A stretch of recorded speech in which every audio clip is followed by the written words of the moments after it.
Before using Brain in Hand, I was chronically overwhelmed, and if I was working in a busy, stressful, pressurised environment, then I was finding it hard to self-regulate and calm down. Prior to using Brain in Hand, my difficulties were overwhelm at work. In the moment, I really struggle to think about how I'm going to manage that overwhelm. I'm using it to kind of chunk my time, manage that balance between work life, personal life, so I can kind of self-regulate. So it means that I'm not getting burnt out, my work is sustainable, and most importantly, my well-being.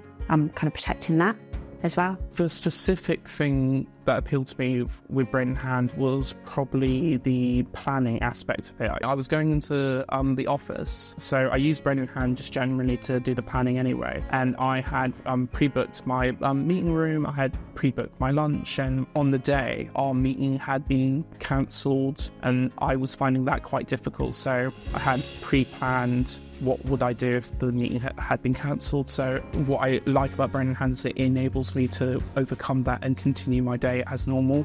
Otherwise I would have just frozen. My job is quite stressful. Brain in Hand appealed to me. I might look at that, look at the solutions, and maybe take a bit of time out. In terms of how Brain in Hand's helped me with challenges in my working life, it's helped me figure out better ways of communicating as well with my team who aren't neurodivergent. Using Brain in Hand has helped me identify more clearly the challenges that I'm experiencing, which allows me to explain that in a way to them that they understand, that maybe previously I knew that I was overwhelmed or I knew that it caused a meltdown, but I didn't have the words to express what those kind of stages or triggers were to get me to that point.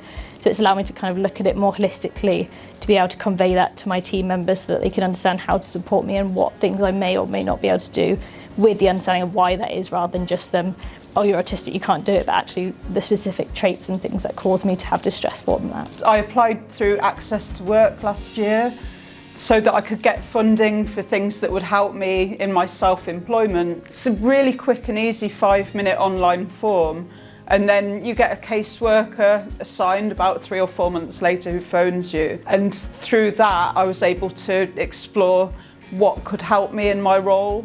I did think perhaps work wasn't for me and I needed to retire early in my late 40s, and now I know that with the support that I'm getting that I can actually cope. Originally, I thought that I'd only ever be able to work from home and kind of remotely, and I'd really set that really rigid barrier around me. But then knowing that I'd got and could use Brain in Hand, I started to go into different environment to kind of where I am now, which is travel to all different places, which I never thought I could do.